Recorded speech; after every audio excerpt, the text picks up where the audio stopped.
Oke, kita akan mulai ya. Assalamualaikum warahmatullahi wabarakatuh. Salam sejahtera, selamat pagi untuk semuanya. Kita akan mulai kuliah perbankan digital dan fintech.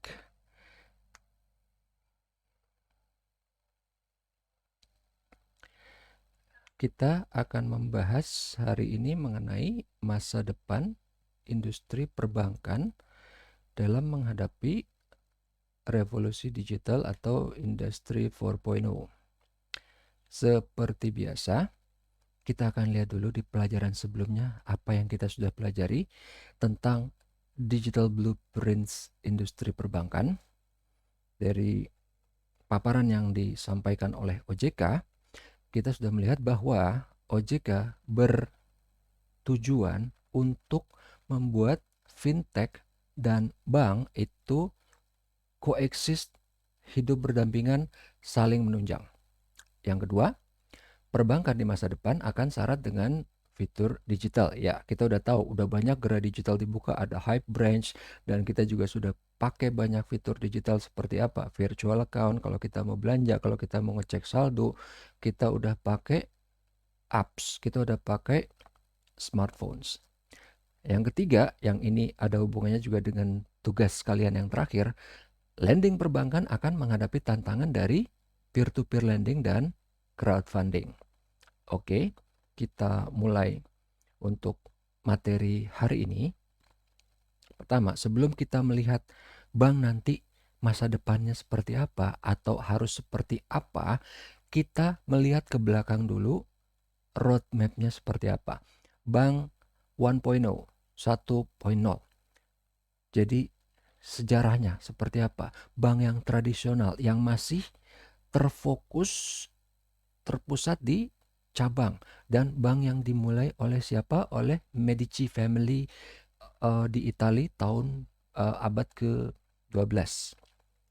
Bank 2.0. Di sini udah mulai ada yang namanya self-service bank. Maksudnya gimana? Di kuliah kita pertemuan pertama, kita ngebahas teknologi apa yang sudah dipakai oleh bank. Tahun 67, bank pertama kali menggunakan ATM. Jadi tadinya kalau ngambil kas, ngambil duit itu harus ke cabang, harus antri. Ini udah bisa lewat self-service, lewat mandiri. Maksudnya bukan bank ya, sendiri gitu. Self-service, datang ke suatu mesin, ngambil duit, selesai. Nggak perlu antri. Dan ini memang waktu itu dirasakan sekali oleh bank. Jadi ada bank yang misalnya baru buka mesin ATM, itu antriannya jauh berkurang dan itu terlihat sekali. Karena apa? Kebanyakan orang saat itu memang kalau datang ke bank mau ngapain? Ngambil duit. Akhirnya dengan ada ATM, antrian itu jauh berkurang.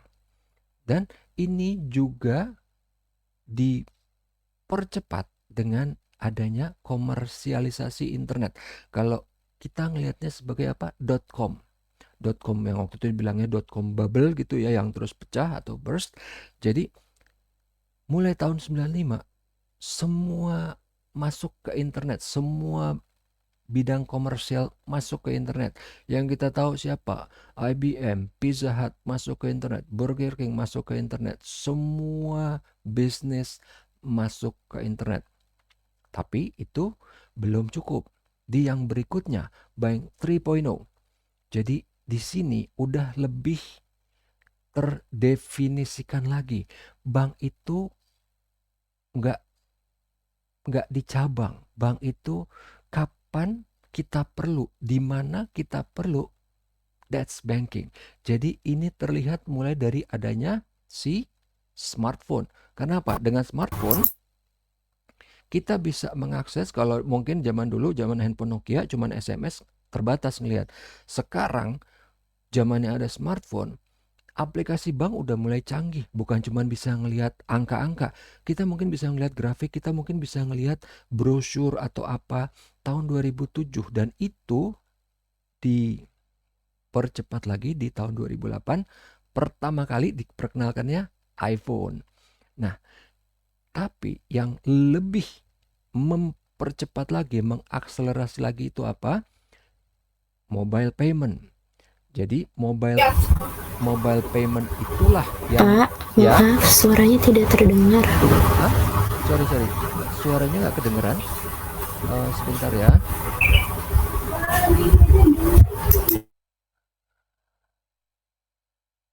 Tes. Sebentar ya.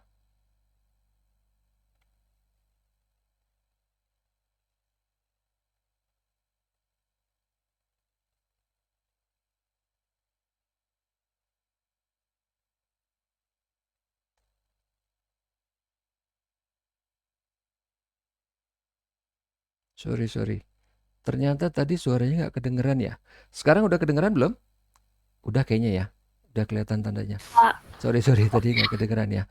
Saya tadi belum monitor outputnya belum dinyalain. Sorry. Oke. eh, Sekarang sorry kalau gitu nggak apa-apa. Kita balikin lagi deh ke sini. Jadi kita lihat di pelajaran sebelumnya Digital Blueprints Industri Perbankan seperti apa. Kita udah tahu si OJK udah memaparkan rencana dia ke depan seperti apa. Jadi mulai rencana dari 2020 sampai ke 2024 seperti apa, kita sudah melihat bahwa OJK pengennya fintech dan bank itu coexist bareng, hidup berdampingan dan saling menunjang. Yang kedua, perbankan di masa digital akan syarat dengan fitur digital dan itu sudah kita lihat pertama di mana? Di berita. Banyak dibuka gerai digital, Hype Branch, Citibank buka, Mandiri buka, BRI juga buka. Dan kita juga lihat bahwa kita sendiri sebagai hyper connected consumer, kita sudah pakai fitur digital itu. Di dalam bentuk apa? Virtual account kalau kita lagi belanja. Yang ketiga, lending perbankan akan menghadapi tantangan dari siapa? Dari peer-to-peer lending sama crowdfunding. Oke, kita sekarang masuk ke materi kuliah kita hari ini. Sebelum kita bisa melihat masa depan bank itu kayak apa, kita lihat dulu ke belakang. Kita lihat dulu roadmap-nya bank sampai jadi seperti sekarang kayak apa. Pertama, bank 1.0, 1.0. Historical, masih tradisional, masih terpusat di cabang. Pertama kali dimulai oleh siapa? Medici Family di Italia, abad ke-12. Bank 2.0, 2.0, mulai ada yang namanya self-service bank. Ini kita lihat dari kuliah kita pertemuan pertama, waktu kita membahas teknologi apa sih yang dipakai oleh bank. Tahun 67 bank mulai memperkenalkan yang namanya ATM, Automated Teller Machine. Jadi waktu itu si Barclays Bank yang pertama kali menggunakan ATM tahun 67, di situ orang sudah mulai melihat, oh kita nggak perlu datang ke cabang kalau mau ngambil duit, kalau mau narik kas. Dan itu juga dialamin oleh practically any bank yang dia punya cabang terus buka ATM, antriannya jadi jauh berkurang. Karena apa? Sebagian besar orang memang datang ke cabang ngapain? Ngambil cash, ngambil duit. Jadi efeknya saat itu benar-benar terasa. Tapi ada satu lagi yang men-trigger perjalanan itu menjadi lebih cepat lagi apa? Tahun 95 waktu komersialisasi internet. Jadi .com bubble yang waktu itu udah jadi sejarah ya bahwa .com bubble membesar terus akhirnya push meledak. Tahun 95 any kind of business masuk ke internet. IBM masuk ke internet, Pizza Hut masuk ke internet, Burger King masuk ke internet, semua practically masuk ke internet, semua yang komersial masuk ke internet, bahkan yang nggak komersial yang kita tahu .org masuk ke internet juga, tapi kita sekarang ngebahas yang .com, com itu yang komersial, jadi semua yang .com itu adalah yang komersial, pizza.com, ibm.com, google.com, facebook.com, itu yang belakangnya com itu artinya komersial. Yang masuk ke internet pertama kali di tahun 95. Dan ini makin kesini lagi, ini yang sekarang kita hadapin, sekarang kita berada, bank ini berada sekarang di bank 3.0 atau 3.0. Jadi bank itu dimana udah nggak di cabang, udah terdefinisi, udah terdefine ulang bahwa kita banking kapan kita perlu, dimanapun kita perlu, nggak peduli cabang ada atau enggak. Ya, contoh yang paling gampang, kita belanja kan, kita belanja online, bisa jam 12 malam, mungkin nggak ada orang yang bangun di situ. Jam 2 pagi, kita belanja, kita transfer pakai virtual account, Bank BRI misalnya, Bank BCA misalnya, banknya pasti udah tutup jam segitu, tapi kita tetap bisa melakukan transaksi. Tapi di sini yang lebih mempercepat lagi adalah apa? Smartphone. Smartphone yang diintroduce tahun 2007. Jadi kalau SMS banking nih, zamannya handphone masih Nokia nih ya, masih teks ya. Kita masih cuman bisa ngelihat terima, transfer, deposit, dapat duit gitu kan. Bentuknya masih teks, tapi begitu udah ada smartphone, banking itu udah makin mendekati seperti kita datang ke cabang sendiri. Di smartphone karena udah ada grafis, udah tampilannya nggak teks aja, kita bisa disodorin brosur, disodorin iklan, disodorin video segala macam. Dan ini juga lebih dipercepat lagi di tahun 2008 siapa? iPhone yang keluar. Begitu iPhone keluar, that's a game changing. Jadi makin banyak orang yang pakai. Karena apa? Dulu nih sebelum iPhone keluar, smartphone udah ada, tapi yang pakai siapa? Geeks, nerds, orang IT, orang siapa yang emang perlu banget tapi gak banyak. Begitu iPhone keluar, yang eye-catching, yang ngetrend, dan yang penting user-friendly, ngasih experience yang good, jadinya semua orang pakai. Jadinya smartphone melebar kemana-mana. Tadinya yang pakai cuman orang IT, cuman geeks, cuman nerds. Sekarang smartphone kemana-mana. Karena smartphone udah kemana-mana, mobile payment akhirnya jadi ikut masuk. Karena apa? Tadi kan 95 bisnis sudah banyak masuk. Begitu bisnis banyak masuk, dia ngeliat dong di internet, belum banyak yang make, ya udahlah kita cuma nampilin apa, nggak banyak jualan. 2008, orang udah banyak pakai smartphone, udah makin banyak yang ke internet, sosial media udah makin banyak. Jadinya bisnis ngeliat kan, bisa nih kita mulai jualan nih di sini. Muncul e-commerce, akhirnya dipercepat dengan mobile payment. Mobile payment dari awal emang udah ada kan, tapi karena e-commerce-nya udah makin banyak nih orangnya di internet, udah makin banyak orang yang datang, e-commerce makin besar, perlu mobile payment yang lebih canggih, lebih cepat. Terus akhirnya di Bank 3.0 ini juga muncul fintech yang namanya Challenger Bank, yang dia juga di-build on top of mobile technology. Karena apa? Challenger Bank mungkin untuk seluruh dunia dia cuma punya satu kantor fisik. Sisanya apa? Virtual, website, aplikasi. Makanya dia dibilang channel agnostic. Maksudnya apa nih Pak? Channel agnostic, bahasanya baru kayaknya agnostic. Agnostic itu artinya, saya kasih bahasa yang simple aja, nggak ngaruh. Jadi agnostic, nggak ngaruh. Mau ada 10 cabang, mau ada apa. Karena kalau zaman dulu nih, bank itu balap-balapan kan. Nih ada bank satu sama bank lain. Cabang lo berapa? 1.000. Gue 3.000. Cabang lo berapa? 5.000. Gue 10.000. ATM lo ada berapa di seluruh Indonesia? 13.000. Gue 20.000. Sekarang channel agnostik. Siapa juga gitu orang yang masih perlu ke ATM. Mungkin jarang banget, nggak kayak dulu. ATM pun dulu sering ngantri. Sekarang enggak. Karena apa? Virtually kita belanja cashless ya. Masih pakai rupiah, tapi duit nggak masuk, nggak keluar. Jadi kita tinggal pakai e-commerce, Tokopedia, Bukalapak, Lazada, Shopee segala macam. Kita belanja, masukin ke cart, check out, pakai virtual account, duit dari rekening kita ditarik, langsung masuk ke Tokopedia. Nanti dari Tokopedia kalau udah selesai masuk ke seller. Duit nggak keluar, fisik duit nggak keluar kan? Channel agnostik. Jadi udah nggak ngaruh. Jadi si Challenger Bank, si Neobank ini misalnya dia datang gitu kan, dia misalnya boleh nih masuk ke Indonesia, dia datang, terus misalnya si BCA mau nyombong, cabang lo berapa? Seluruh dunia, gue cuma satu, ya. BCA nggak bakal bisa nyombong bilang, cabang gue ada 38.000 bro, nggak bakal bisa. Karena apa? Ntar si Moven Bank, si TD Bank dia bilang, aset lo berapa? Segini. Aset gue segini gitu. Kenapa? Contoh mau yang gampang nih ya. Kita nggak usah ngomongin yang bang. Facebook. Facebook misalnya cuma punya kantor pusat di Amerika. tanda kutip, nasabahnya berapa? Oh, 2 miliar, 2 miliar orang. Kalau misalnya, Bang, wah si Bank Mandiri nasabahnya berapa? 100 berapa juta misalnya gitu. Oh, cabang perlu banyak banget. Facebook kalau nggak disuruh oleh negara, misalnya contoh di Indonesia, kalau nggak disuruh dia nggak akan buka cabang di Indonesia. Nggak penting. Dia cuma pakai kantor pusat di somewhere di mana? Di Florida, di California, saya lupa. Itu pun udah bisa dia.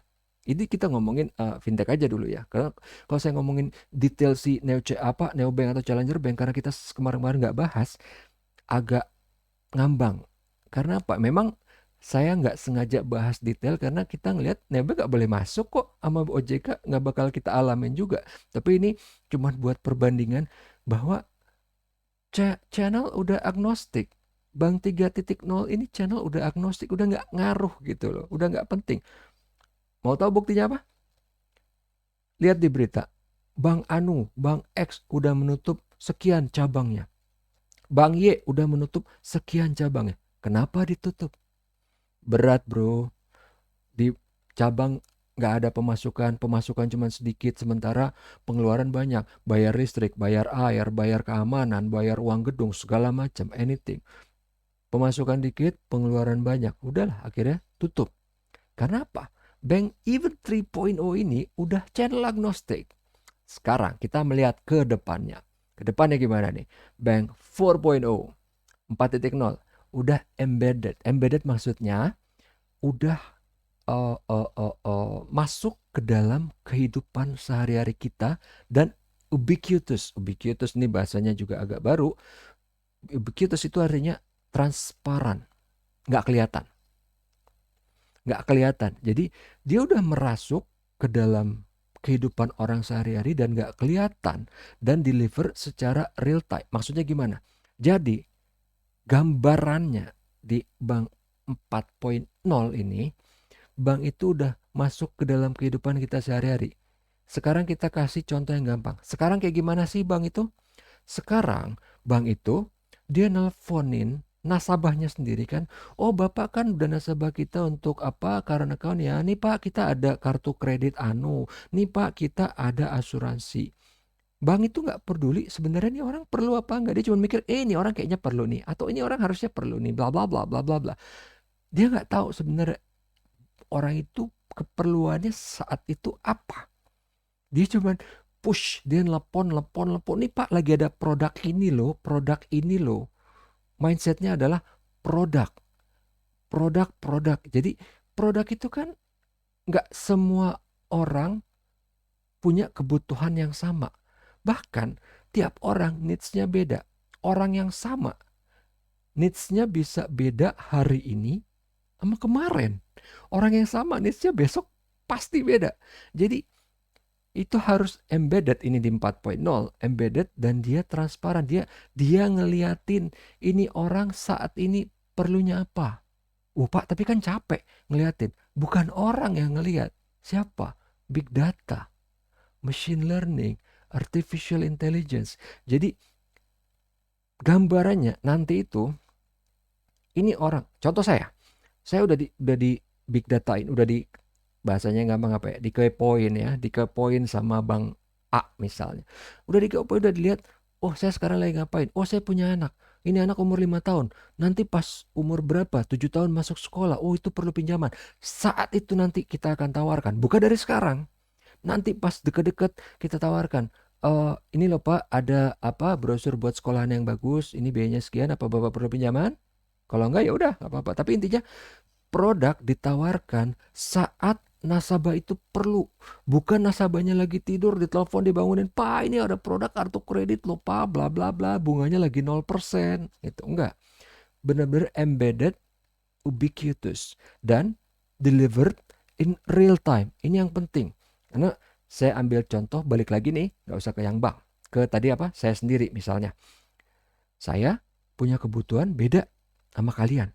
Atau gini, anggaplah saya umur 25. Saya umur 25 punya kebutuhan beda sama orang lain yang umur 25. Saya laki-laki umur 25, pasti kebutuhannya beda dengan laki-laki umur 25 yang lain. Saya lulusan IBS, umur 25 laki-laki pasti beda kebutuhannya dengan laki-laki IBS umur 25 yang lain. Jadi kebutuhan itu spesifik, even tiap individu unik. Even misalnya saya kembar identik, kebutuhan tetap beda. Walaupun misalnya sama-sama lulusan IBS, sama-sama umur 25, skill komputernya sama, skill bankingnya sama, tetap beda. Contoh yang gampang apa? Misalnya saya kembar identik nih ya. Saya sekarang lagi ngapain? Lagi ngajar. Kembar identik saya lagi ngapain? Lagi tidur. Kebutuhan saya sekarang apa? Oh, lagi ngajar, haus, pengen minum. Dia perlu nggak? Kagak, dia lagi tidur kok. Dia mungkin bahkan nggak sadar kalau dia mau ngapain, dia lagi tidur. Saya sekarang perlu minum. Delivered in real time. Jadi kalau banknya itu kelamaan mikirnya, jadi ngeliat, Pak Yudi lagi ngajar nih, kita harus kasih minumnya apa ya, air putih, air putihnya ngurus suhu berapa ya, berapa cc, 500 cc atau 350 aja, kelamaan kan. Nanti 3 jam kemudian baru dia dapat keputusan banknya nih, kita akan kasih air minum yang ini sempurna sekali buat Pak Yudi nih, dikasih 3 jam kemudian. Saya bingung kan, apaan nih? Air putih Pak, sempurna buat Bapak. Iya, tapi saya udah gak haus, udah gak perlu. Tadi habis ngajar, saya udah minum. Oke lah, mungkin airnya gak ideal, suhunya mungkin terlalu dingin, mungkin terlalu panas, mungkin apa. Tapi saya sudah gak haus lagi sekarang. Itu intinya, delivered in real time. Itu yang penting. Kenapa makanya kita ngelihat di handphone kita, WhatsApp dia update tiap seminggu 2 kali, Facebook mungkin seminggu 3 kali, dan kadang dari updatean itu ada yang malah ngerusak, malah yang korup, malah yang nggak bisa ngapain. Tapi intinya dari Agile itu apa? Dia ngelihat ada masalah, oke langsung berusaha direktify. Memang dibuat bagus tapi nggak nunggu begitu lama, nggak nunggu terlalu lama. Jadi oke ini buat, ya sudah sesuai standar, sudah good enough. Not perfect pastinya, tapi akan langsung dirilis. Jadi jangan sampai juga, katanya Pak Yudi kan agile.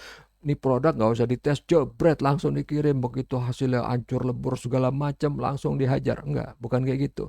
Tetap ada standarnya, tapi intinya adalah speed, kecepatan dalam di teknologi layernya itu. Dan dia tadi apa? Harus real time dan sesuai konteks. Tadi apa? Saya perlunya minum. Sesuai konteks, kasih air putih. Misalnya, Pak Yudi minum ini enggak? Dia minum soda enggak? Sesuai konteks, kasih air putih. Dia minum kopi enggak? Misalnya, iya, tapi kalau lagi haus, kasih air putih. Udah minum minuman keras enggak? Enggak, dia enggak minum minuman keras. Kasih air putih, sesuai konteks. Dan dia harus frictionless. Maksudnya gimana frictionless? Enggak ada friksi, enggak ada gesekan, enggak ada apa ya bahasanya? Enggak ada birokrasi. Jadi saya kasih contoh yang gampang. Kalau di birokrasi maksudnya gimana? Ini pengalaman saya pribadi. Waktu itu internet di rumah saya mati. Mau komplain dong, ya kan? Mau komplain, bilang katanya, komplain harus ke nomor telepon sekian. Telepon lah di situ kan. Yang jawab mesin kan, IVR. Tekan 1 untuk bla bla bla. Tekan 2 untuk siapa? Tungguin lama sampai tekan 4 untuk apa? Untuk pengajuan komplain misalnya kan, tekan 4 dan nunggu gitu kan. Untuk komplain Anda harus ke website. Ketipu kan saya kan, udah nungguin lama, ternyata harus ke website. Tadi dia bilang ngapain juga ada pilihan nomor 4. Jadi kayak apa? Kayak main kucing-kucingan gitu. Oke lah ke website. Begitu saya ke website, nama, masukin nama, ketik. Nomor KTP, udah PR nih. Cari dulu dong, cari dompet kan, mana masukin nomor KTP. Begitu terus masukin nomor pelanggan, udah that's it, saya tutup. Friksinya banyak banget. Pertama apa? Lari telepon, ternyata sampai harus nunggu, pencet nomor 4, begitu nomor 4, akhirnya diarahin ke website. Sampai di website pun, as if kayak dia nggak punya data kita sama sekali. Maksudnya gimana? Suruh masukin nama, suruh masukin nomor KTP, terus masukin nomor pelanggan. Kan tinggal masukin nomor pelanggan aja, dia bisa narik data saya dong. Ya nggak? Nomor pelanggan aja udah cukup kalau emang bener-bener dia pengen banget gitu ya, mau buat lognya, buat apanya gitu kan. Tapi ini friksinya banyak banget dari tadi lewat telepon, terus ke website, di website dia nanya segala macam yang nggak penting. Itu yang udah nggak bakal bisa. Karena apa? Di masa depan semua itu udah harus frictionless. Karena apa? Kita udah melihat contohnya ini yang nggak pakai friksi bisa. Jadi misalnya kita pakai bank buat transaksi, tapi tiap transaksi demi keamanan tanda kutip banknya terus nelpon dulu, Pak ini Bapak ada transaksi pembelanjaan ke internet ya? Iya gini-gini. Oh tapi ini benar oleh Bapak? Iya. Oh Pak maaf saya verifikasi dulu ya, Bapak namanya siapa? Nama saya Yudi Yunardi. Bapak nama ibu kandungnya siapa? Ah lama banget kan. Karena apa? Misalnya kita bilang, Mbak lama deh Mbak PR. Enggak Pak emang kayak gini peraturannya. Hah? Saya selama ini belanja pakai Tokopedia, enggak tuh. Pakai virtual account, langsung pilih, check out, bayar, selesai Mbak. Gitu. Kita udah lihat alternatifnya seperti apa. Kita udah lihat bahwa itu bisa. Ini bisa kok, fintech udah ngelakuin, bisa kok cepet, frictionless. Dia harus frictionless sama smart sama AI based advice layer. Kalau ini bukan di e-commerce kelihatannya. Kalau mau yang kelihatan yang gampang di mana? Kalau untuk smart yang gampang kelihatan contohnya di waktu kita ngebahas inovasi dunia keuangan fintech. TransferWise. Maksudnya gimana? TransferWise itu dia kan diciptakan oleh orang yang waktu itu adalah karyawan nomor 1 dan nomor 2-nya di Skype. Dia waktu itu ditugasin di mana? Di Icelandic, di tempat yang jauh, di tempat yang remote. Di situ mungkin gak ada bank, jarang banget bank. Kalaupun ada misalnya bank yang keren apa? Citibank adanya di kota mana yang jauh banget berapa puluh kilo. Jadi apa? Dia udah mengalami sendiri kesulitannya seperti apa.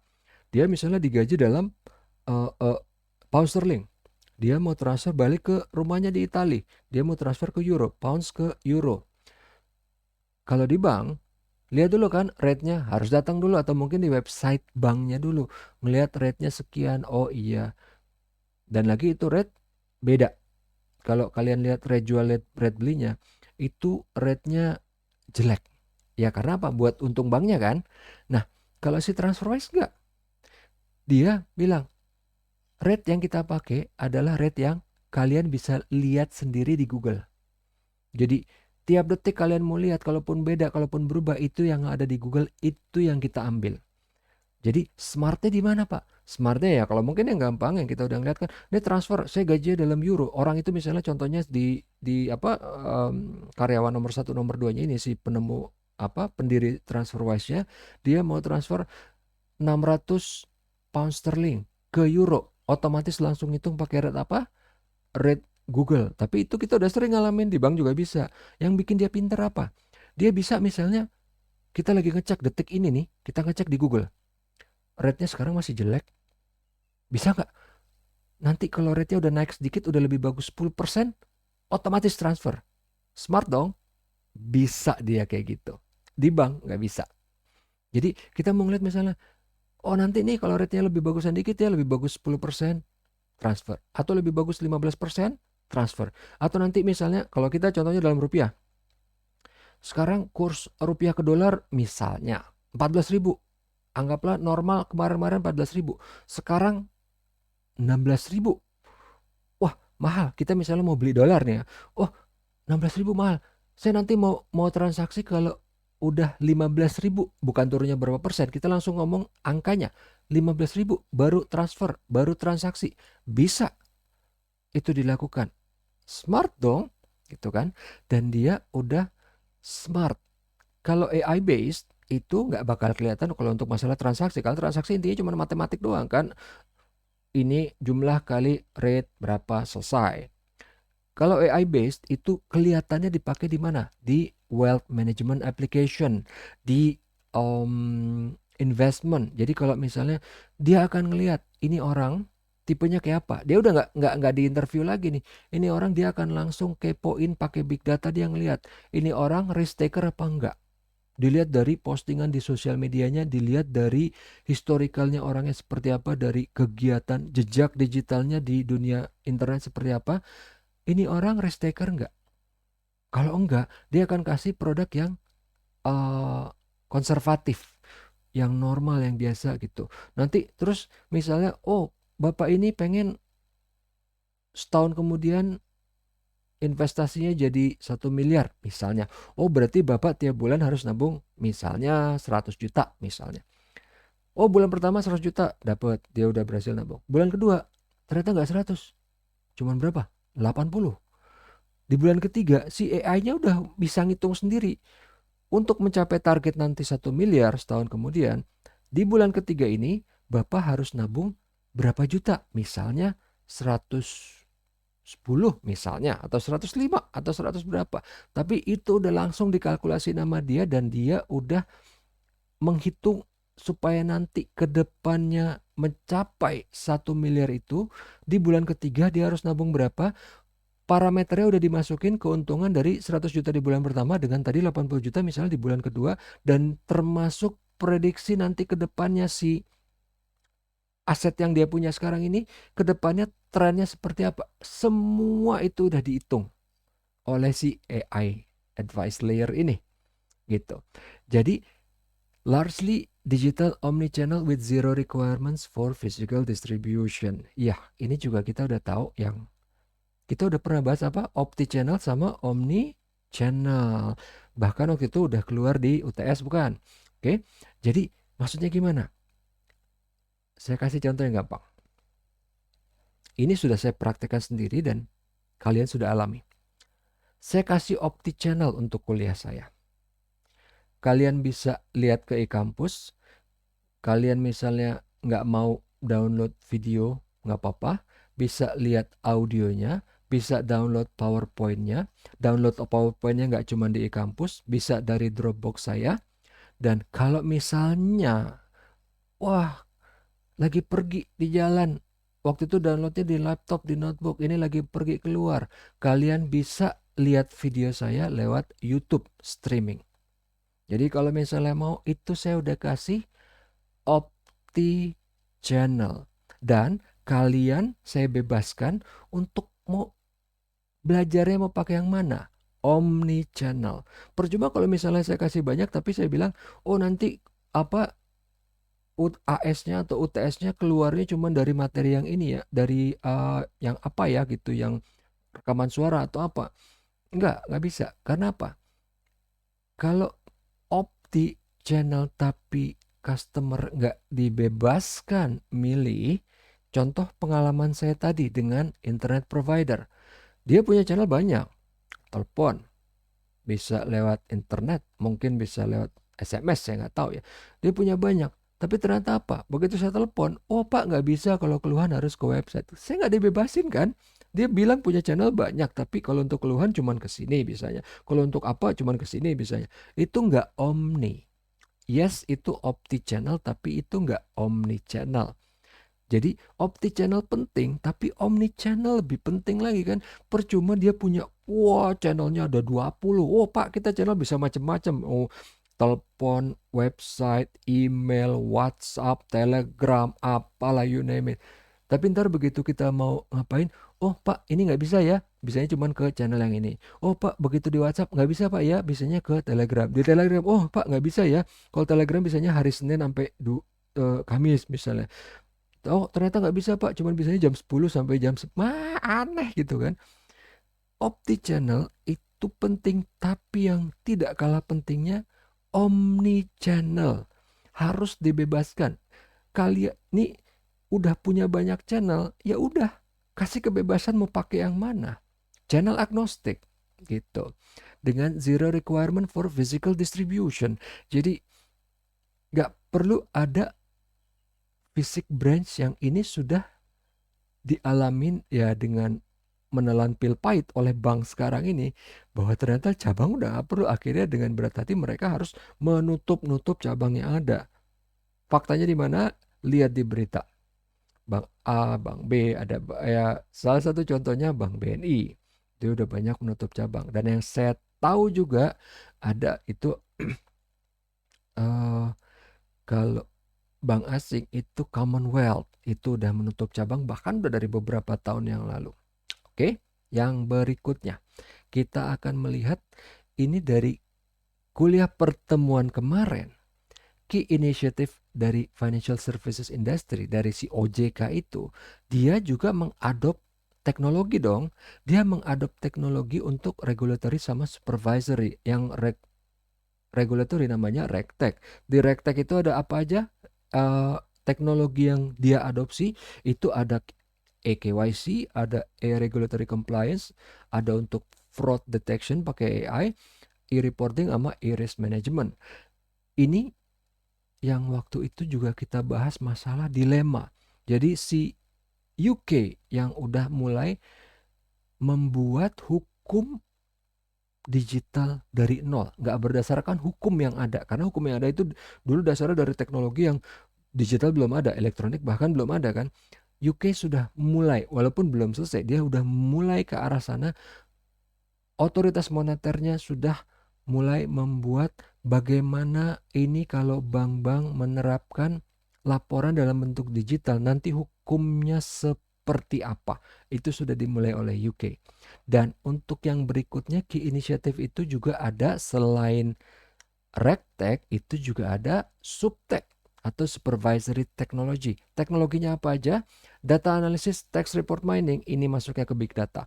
Customer support tech itu apa? Kayak AI sama machine learning. Jadi mungkin nanti, atau mungkin sudah di OJK dan di BI, udah nggak pakai telepon lagi, pakai chatbot. Kenapa? Yang kita tahu, BNI Mandiri, BCA, BRI itu udah pakai chatbot kan, yang didasarkan pada AI. Walaupun ya jangan bayangin canggihnya kayak di film sci-fi, enggak.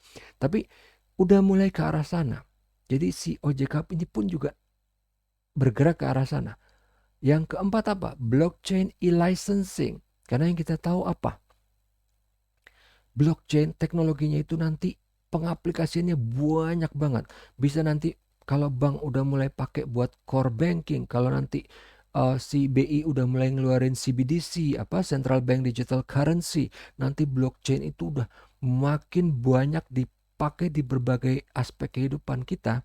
Nanti akan perlu e-licensing buat apa? Karena nanti data kita di internet mungkin cuma dalam bentuk satu blockchain. Jadi data kita itu bisa di tanda kutip dilempar kemana-mana, ke website apapun kita masuk, kita udah nggak perlu login lagi. Ini sudah mulai bisa kita rasakan gimana waktu kita masuk ke website baru nih. Kita masuk ke website baru ternyata harus register. Tapi di situ ada tombol. Tombol apa? Login with Google. Enak kan? Daripada register ngetik lagi first name, last name, password apalah gitu kan. Ini udah enggak. Login with Google. That's it. Selesai. Google dalam hal ini sudah menjadi kayak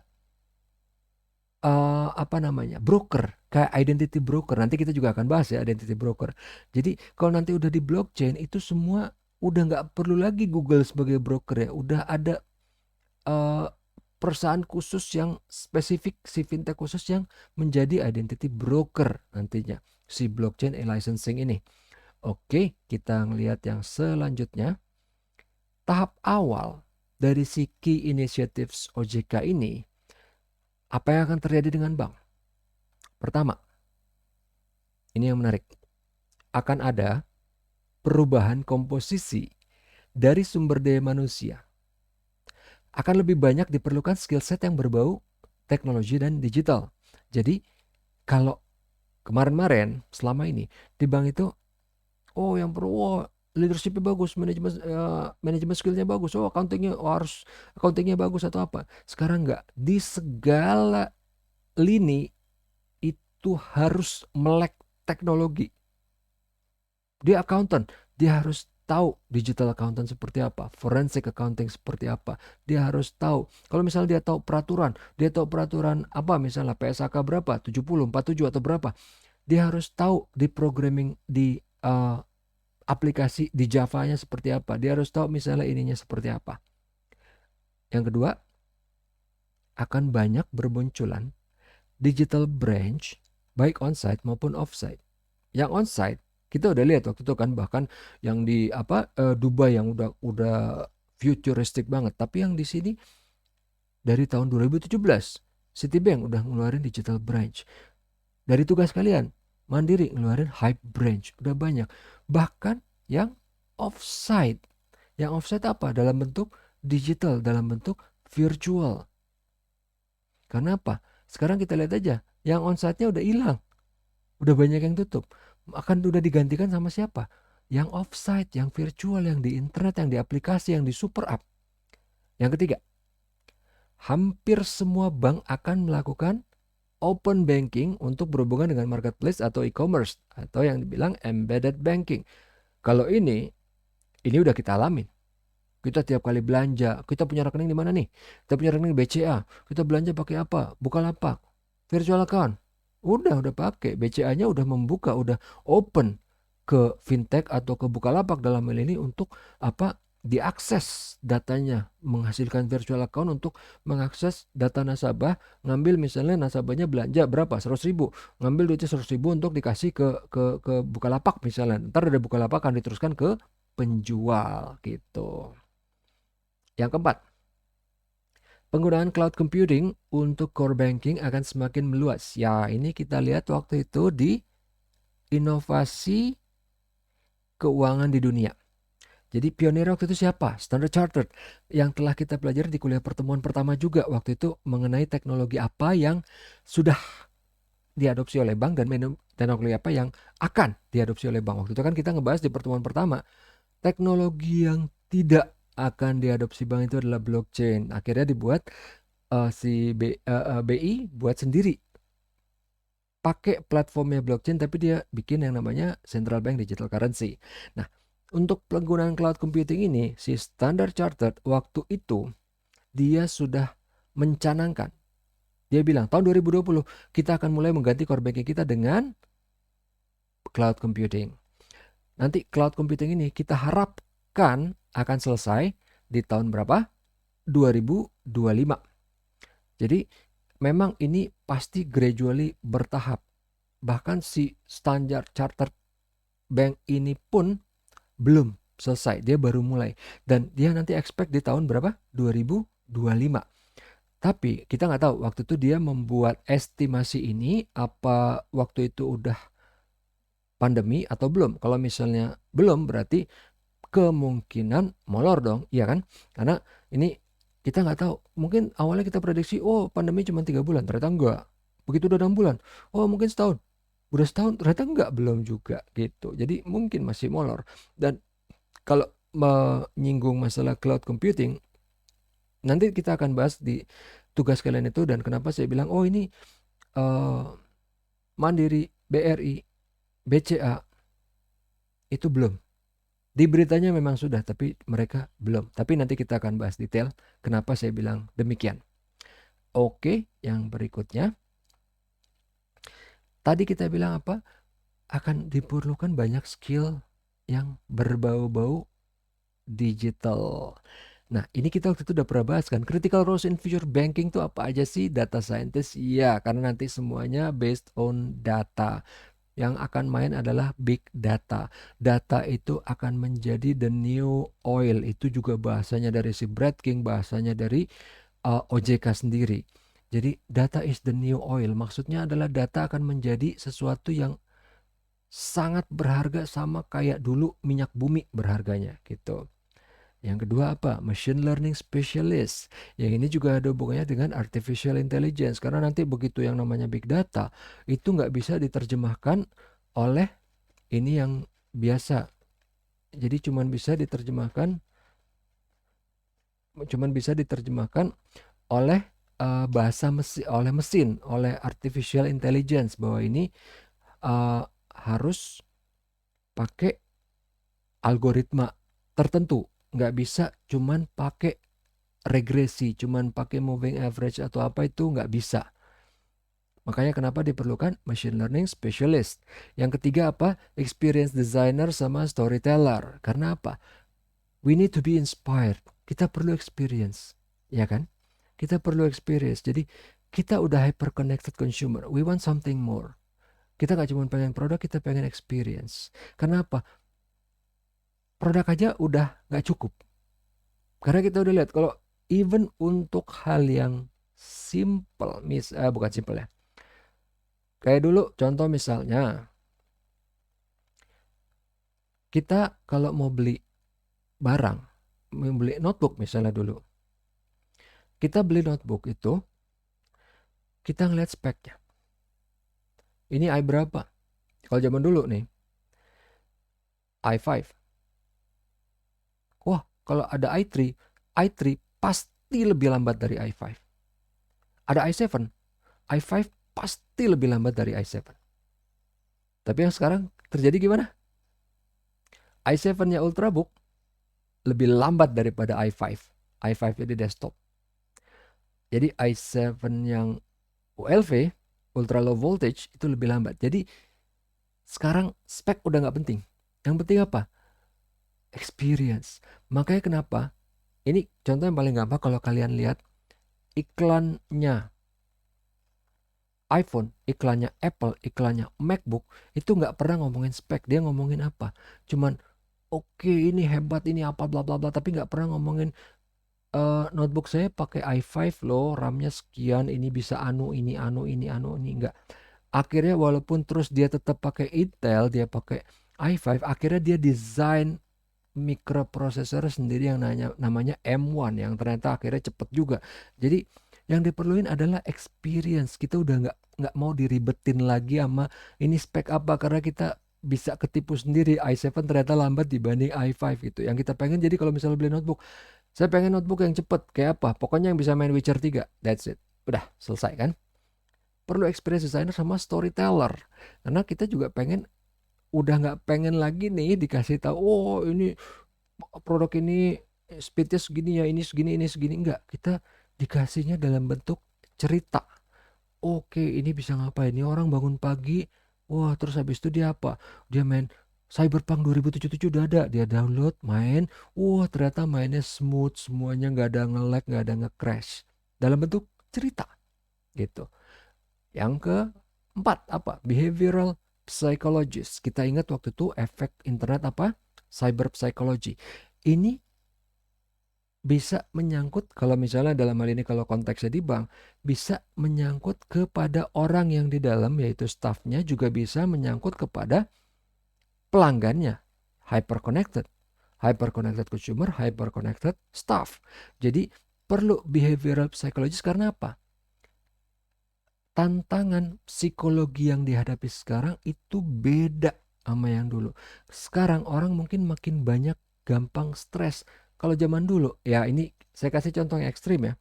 Zaman dulu orang stresnya kenapa sih? Nggak punya duit, nggak punya makan. That's it. Stres. Sekarang nggak.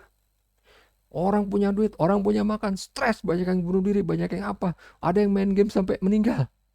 Itu bahkan dulu saya sama sekali gak kepikiran, tapi lihat di berita itu nggak satu, nggak dua, nggak tiga loh ya, banyak ya. Lihat kok bisa ya orang meninggal main game, sambil main game dia meninggal. Tapi let's face it, dunia udah berubah, udah beda gitu loh. Jadi bagi yang kita dulu kayaknya nggak mungkin, ternyata mungkin ya orang bisa stres karena macam-macam, karena cyberbullying.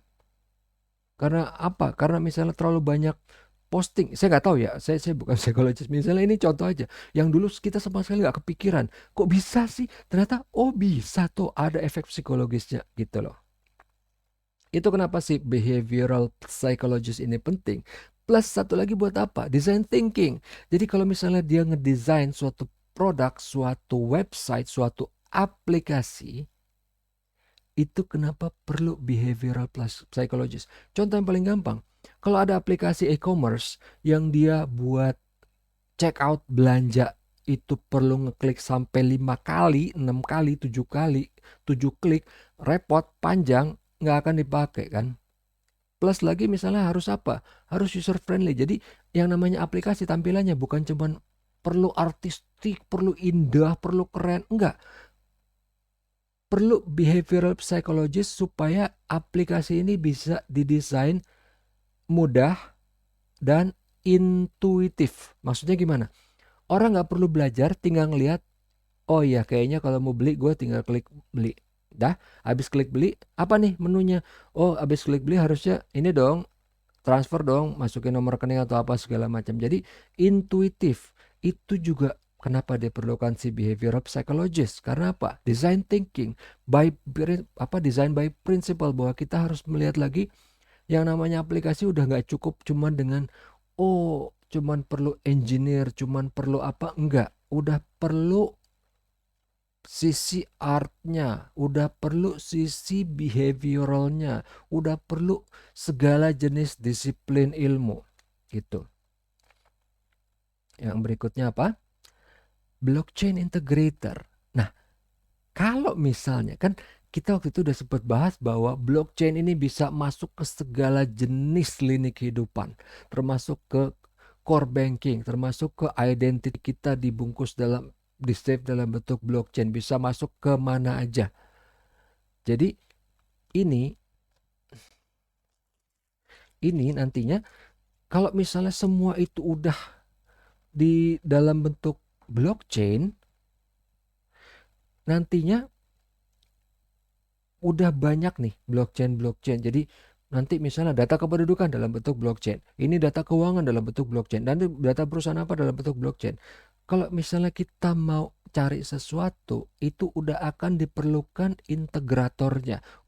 Karena apa? Kita mau ngambil data dari kependudukan nggak bisa langsung kan? Karena apa? Itu base-nya dari blockchain. Perlu ada satu enablernya dulu, ada pembukanya dulu, ada perusahaan yang namanya nanti blockchain integrator. Dia yang akan bisa mengintegrasikan data-data yang lain yang kita perlukan, yang mana datanya nanti dalam bentuk platformnya blockchain. Yang kedua apa? Yang kedua, compliance and risk programmer. Jadi untuk skill-skill termasuk skill accounting, management, law, hukum, itu nantinya udah nggak cukup lagi kalau cuman pakai skill itu. Karena apa? Dokter aja sekarang kita banyak yang kalau cuman simptom kita tinggal ke halo dokter. Kita bukan ke Google loh ya, kita ke halo dokter. Kenapa? Halo dokter itu yang ngasih jawaban dokter juga kan. Jadi kita udah nggak kesana lagi. Plus kalau misalnya kalian pernah ke website yang namanya Open Law, di situ juga banyak yang udah ngasih saran hukum. Kenapa? Skill untuk lawyering, itu bahasanya apa ya? Jadi nanti udah lawyer itu udah nggak diperlukan lagi. Karena apa? Orang bisa ngelihat ke website Open Law sendiri untuk kasus-kasus yang remeh loh ya, bukan yang kompleks atau apa. Jadi yang diperlukan oleh si law student ini dalam hal ini adalah dia mengupgrade dirinya bukan cuma dengan skill ilmu hukum, tapi juga dengan ilmu digital. Jadi kalau misalnya ada hukum apa gitu ya, ke hukum perdata, dia kalau mau kerja di bank biasanya kan udah cukup dengan skill hukum perdatanya. Tapi sekarang enggak. Oke, dengan skill hukum perdata, tapi programmingnya kalau di Java kayak gimana? Dia harus bisa menerjemahkan itu, dia harus bisa menganalisa atau mengambil kesimpulan atau mencari kesalahan kalau ada error. Jadi nantinya semua jenis skill, mau skill manajemen, mau skill hukum, mau skill accounting, itu tetap diperlukan bungkus digitalnya. Jadi harus bisa programmingnya. Ya kita nggak ngomongin programming yang canggih-canggih, yang hebat-hebat gitu, enggak. Tapi yang apa, menunjang skill tersebut gitu loh. Yang berikutnya apa? Community advocate. Maksudnya gimana? Kalau zaman dulu, misalnya bank ini salah ngetransfer duit orang misalnya. Salah gitu ya. Oh, orangnya mungkin sadar, mungkin enggak. Terus pasti banknya akan, oh maaf Pak ya, ini ada kesalahan teknis, bla bla bla. Kalau dulu orang udah selesai, nggak ada masalah. Tapi kalau sekarang kita hyper connected, kita mungkin nggak kita gaptek, kita nggak ngerti, tapi kita terus nanya ke teman, ke forum, ke WhatsApp, ke Facebook, kemanapun, ke Instagram. Terus orang pasti akan bilang, oh iya tuh enggak tuh, itu banknya salah gini-gini. Kita akan jadi marah, kita akan jadi mikir, oh ternyata katanya kata si banknya gini-gini. Jadi kalau selama ini bank itu udah cukup dengan mengandalkan lip service. Oh maaf Pak ya, bla bla bla, ini ada masalah teknis, bla bla bla. Dulu bisa digituin, sekarang kita nggak digituin, kita nggak bisa. Karena apa? Kita akan kayak ngerasa dibohongin gitu. Lihat, apa sih lu bilang kesalahan? Kagak, orang ini human error pasti kok, ini orang yang salah bla bla bla. Kenapa harus bohong gitu loh. Akhirnya apa? Kalau zaman dulu dia dizolimin ya, bahasanya dizolimin, terus dia nggak apalagi bisa ngapa-ngapain, dia nggak bisa kemana-mana kecuali kalau mungkin dia wartawan. Tapi kalau zaman dulu nggak bisa teriak kemana-mana. Sekarang Dia bisa teriak di mana? Sosmed. Dia bisa teriak di WhatsApp, Telegram, Facebook, Instagram, Twitter. Dia bisa. Dan itu bakal didengerin semua orang. Ya mungkin nggak seluruh dunia serentak dengerin, tapi itu berita bisa kemana-mana. Makanya kenapa perlu community advocate? Karena apa? Karena nanti perusahaan nih, any kind perusahaan yang doing business akan pasti cepat atau lambat mengalami hal itu. Dia harus bisa menghandle dengan proper. Jadi udah nggak bisa lagi kayak dulu misalnya, wah ini ada yang menjelek-jelekan nama perusahaan, langsung dibawa ke hukum, ke pengadilan. Perusahaannya pasti menang. Pasti menang. Karena apa? Lawyer perusahaan pasti lebih canggih lah, duitnya bank lebih gede kan. Tapi itu akan dilihat oleh seluruh dunia. Karena apa? Kasusnya udah di sosial media kan. Itu akan dilihat, wow, nasabahnya bisa dipenjara loh gara-gara ginian. Orang malah jadi akhirnya takut gitu kan. Oh, gue nggak mau deh doing business sama dia. Gila men, resikonya penjara gitu. Makanya kenapa perlu dihandle properly. Karena apa? Udah nggak bisa lagi main dengan cara kekerasan kayak dulu. Kalau dulu iya bisa gitu kan. Karena nggak ada sosial media. Orang nggak tahu. Mungkin yang tahu cuma 1, 2, 3, mungkin 10 orang. Mungkin yang tahu cuma daerah di kabupaten itu, di kecamatan itu, di desa itu. Tapi tempat lain nggak tahu. Sekarang, once itu kasusnya sudah ke internet, everybody will know. Everybody will have that kind of access to that information gitu. Kenapa makanya penting banget. Tadinya saya juga bertanya, buat apa community advocate? Ternyata pentingnya buat itu. Jadi kalau dulu kan intinya cuma yang penting perusahaan menang, namanya nggak jelek. Kalau sekarang walaupun perusahaannya menang, namanya pasti jadi jelek. Kalau dia nggak bisa menghandle itu dengan proper. Makanya kenapa perlu community advocate. Identity broker, tadi yang kita bahas siapa? Si Google. Nantinya begitu data udah dalam bentuk blockchain, situ akan perlu kan identity broker. Kenapa? Ini nanti bukan cuma data yang di blockchain kan. Misalnya nih informasi kita, identitas kita. Sekarang ini apa sih? Dalam bentuk nomor KTP kan. Nah tapi nomor KTP itu kan cuman string ya, nomor, cuman apa? Serial number. Tapi di situ nggak ada keterangan saya itu kulitnya apa, warna matanya apa, rambutnya apa, tanggal lahirnya kapan, berapa, lulusnya kapan, keluarganya nggak ada kan. Tapi kalau nanti informasi itu perlu dalam satu gelondongan paket, itu bisa dalam bentuk blockchain. Jadinya nanti kalau mau kemana-mana itu udah nggak ada lagi perlu registrasi tuh. Kalau sekarang kan kita ke website, register first name, last name, email, phone number, sudah nggak perlu. Karena apa? Udah ada identity brokernya. Siapa yang mau register nih? Pak Yudi Yunardi. Oke, udah ini datanya. Ini udah dalam bentuk blockchain, udah lengkap semuanya. That's why kenapa perlu. Ini critical roles in future banking. Nah, sekarang existing roles yang perlu di future itu siapa juga? Business analyst sama venture capital team. Business analyst kenapa? Karena bank itu dia nggak akan bisa menuhin kebutuhannya sendiri. Either kebutuhan yang biasa atau kebutuhan IT nggak bakal bisa. That's why makanya bank nanti from time to time, dari waktu ke waktu dia akan bikin project. Di dalam project akan perlu yang namanya business analyst. Kenapa Pak? Karena project IT misalnya, terutama project IT, itu yang kerjain siapa? Orang IT. Orang IT itu nggak bisa ngomong. Kalau orang IT disuruh ngomong dengan pengambil keputusan di bank, yang mana biasanya direktur, itu kan gaptek. Nggak bakal nyambung itu omongan. That's why makanya kenapa perlu ada jembatan di tengahnya. Ada orang IT yang dia nggak, IT-nya mungkin nggak jago banget, tapi dia juga bisa ngomong. Itu yang penting.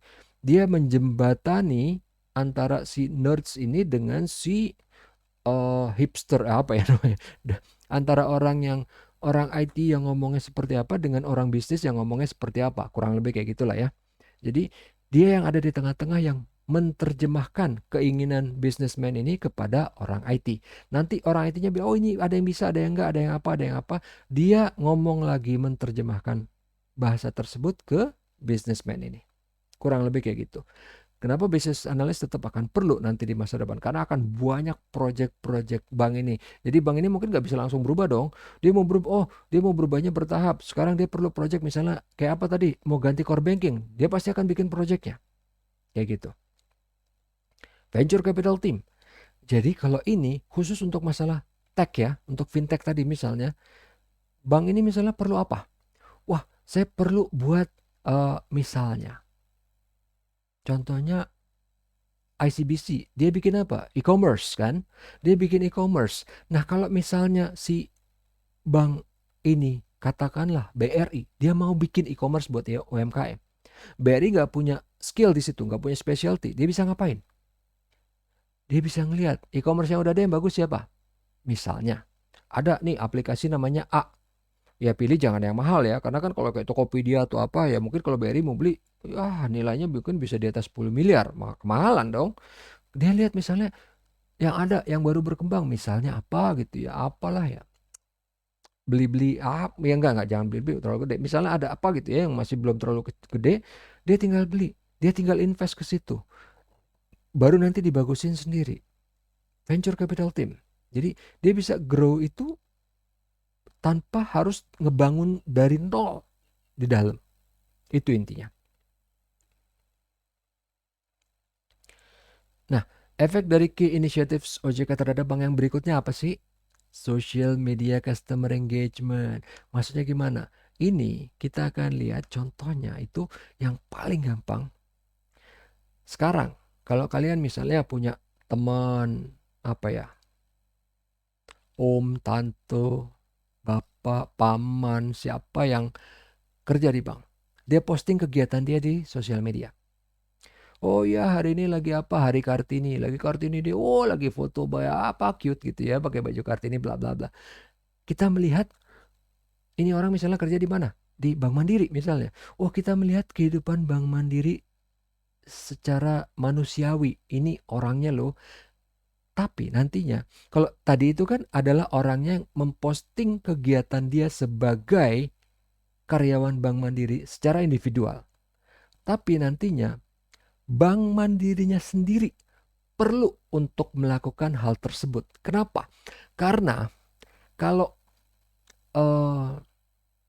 banknya itu dia cuman mempotretkan dirinya sebagai institusi, orang itu akan kurang tenggang rasanya dengan dia. Karena apa? Itu dianggap ya ini kayak benda gitu. Tapi kalau dia ngasih lihat, ini loh kehidupan staff kita kayak gimana. Tiap hari bukain cabang, datang jam 5 pagi, bukain cabang, ntar tutup jam 7 malam atau apa. Wow, ternyata kemarin ada perampok, ada yang terluka atau apa. Masyarakat ngelihat, oh ini Bank Mandiri, ini isinya orang loh. Ini isinya adalah kumpulan dari orang-orang yang kayak kita juga gitu, orang. Ada yang sedih, ada yang bisa gembira, ada yang bisa nangis, bisa apa. Itu akan membuat rasa tenggang rasanya lebih besar. Contoh yang paling gampang. Kalian misalnya pernah nonton film, ya kan? Nonton film biasa, tapi film yang sama, kalian lihat behind the scene-nya. Itu jadi beda gitu. Kita kayak ngelihat sesuatu dimensi yang lain.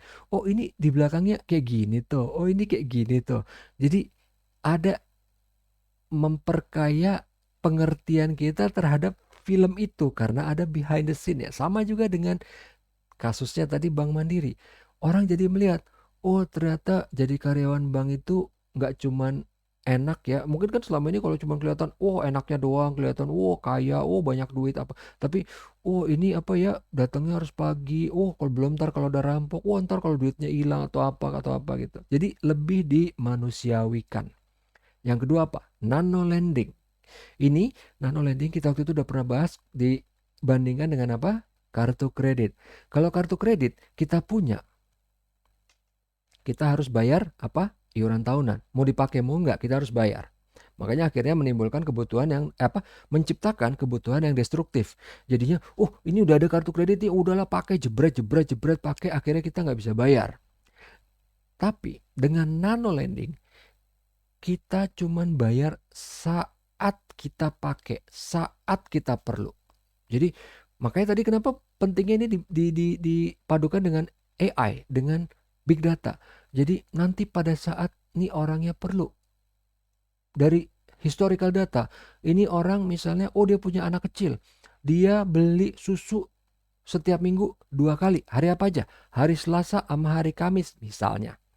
Jadinya di minggu depan udah langsung hari Senin ditawarin, Anda mau beli susu, atau misalnya dia dari big data udah ketahuan susu yang dia beli apa, Pediasure.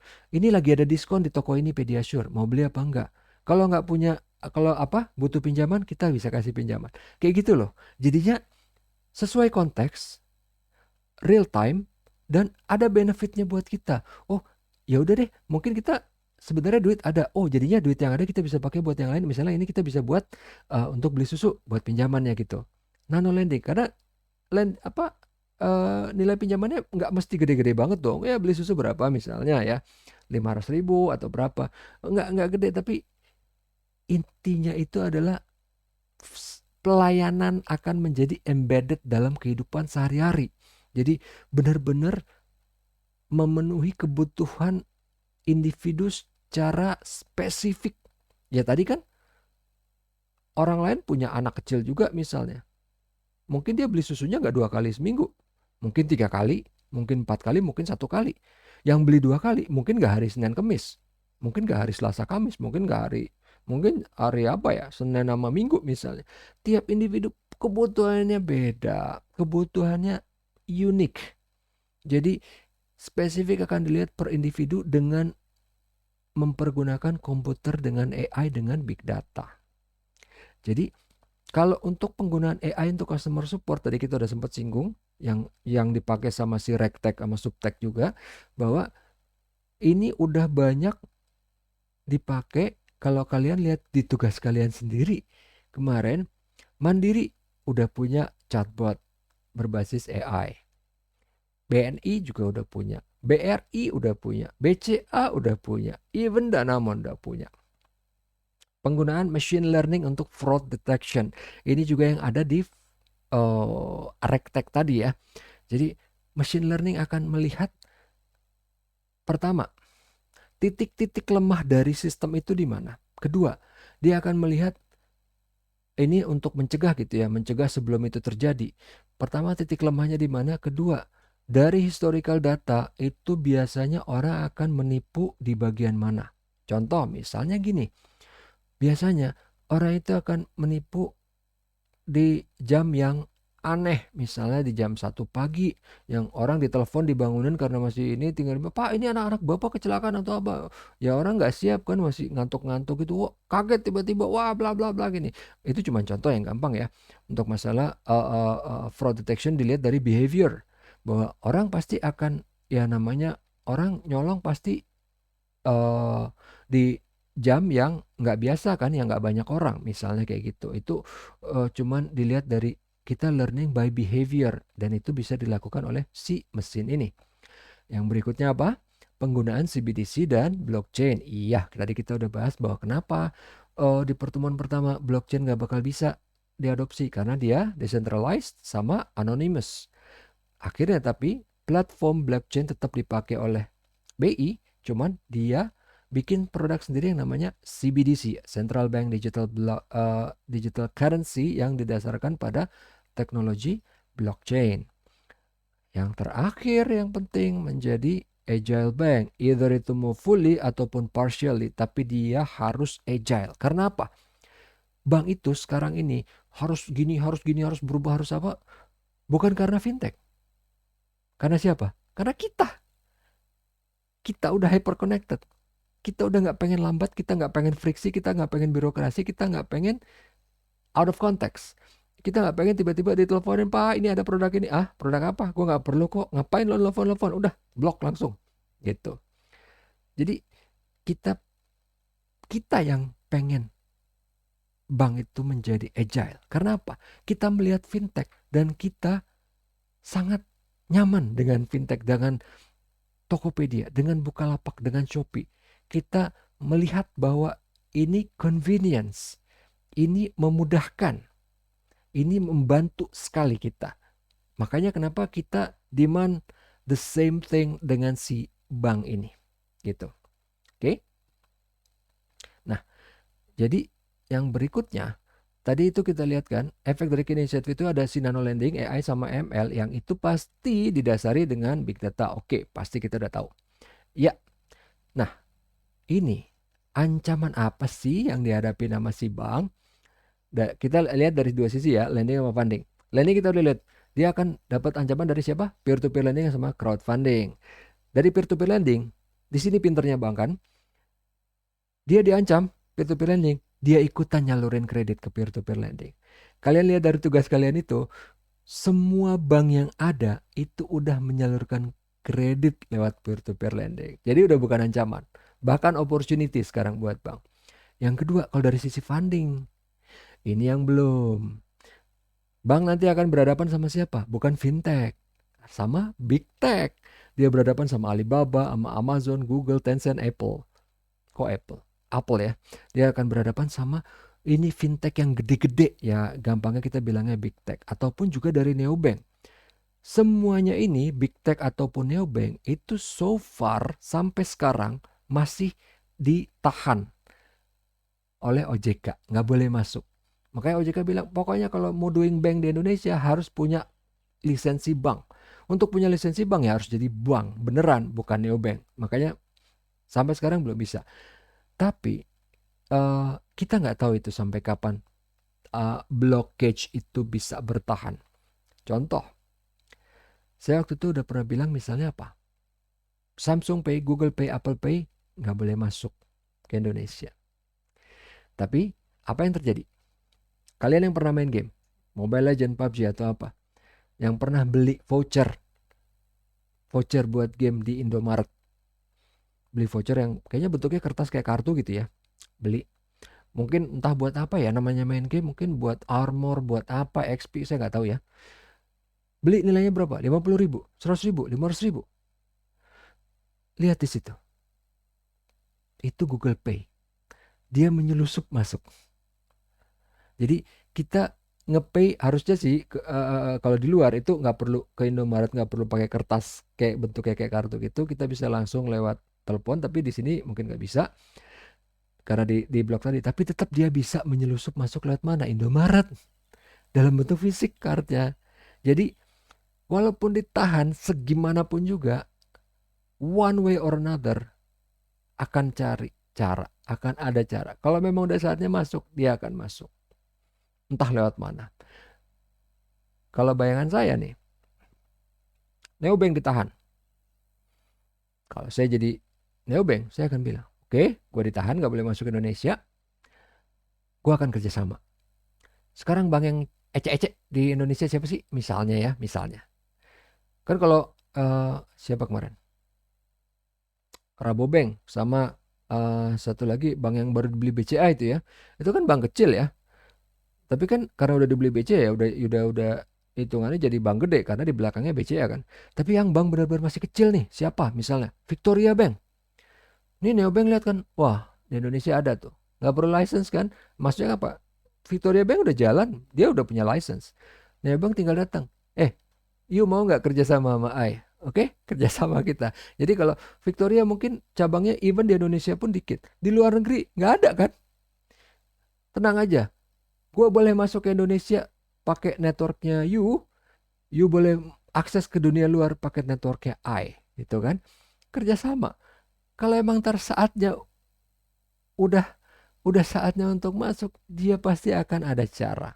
Gitu si neobank ini. Karena neobank di luar negeri udah makin besar, asetnya makin bertambahnya makin cepat. Kenapa? Dia nggak ada overhead cost. Kan kalau di kita nih, Bank Mandiri, BCA, wow, penerimaan naik gede gitu ya. Tapi kan costnya juga gede. Karena apa? Orangnya banyak, cabangnya banyak. Yang namanya cabang perlu apa? Biaya. Listrik, air, keamanan, depresiasi gedung, apalah segala macam. Banyak dong. Nah ini TD Bank, Moven Bank, semua itu mungkin seluruh dunia cuma satu, anggaplah dua cabangnya seluruh dunia. Nasabahnya ada puluhan juta dibanding sama misalnya di kita Bank Mandiri nasabahnya ada seratusan juta tapi harus punya cabang sekian banyak gitu. Imagine that. Oke, kita lihat di sini. Bank dan fintech akan semakin berhubungan erat. Ya, tadi kita udah bilang karena apa? Emang OJK pengennya ini hidup bareng kan? Hidup bareng saling menunjang. Jadi, bank itu nantinya memang akan semakin erat berhubungan dengan fintech, baik secara apa nih? partnership dengan white label maupun gold label. Jadi kita ingat kan, partnership white label, gold label sama direct. Jadi kalau white label itu apa? Kalau white label itu berarti dia sederajat, setara. Jadi pas mau ngemasarin produk, oh ini antara si Bank Anu dengan Fintech Anu, dua-duanya namanya disebutin. Tapi kalau misalnya kalau white label itu cuma salah satu yang disebutin. Jadi kalau misalnya BCA, dia di belakangnya ada fintech yang memprovide service-nya tapi nggak disebutin nama fintechnya. Itu yang si white label. Tapi kalau yang gold label, dua-duanya disebutin. Nama banknya disebutin, fintechnya disebutin. Jadi waktu masarin produk A misalnya, disebutin ini by bank BCA sama fintechnya si Anu gitu. Itu gold label. Nah, ataupun dalam bentuk apa? Investing atau acquiring.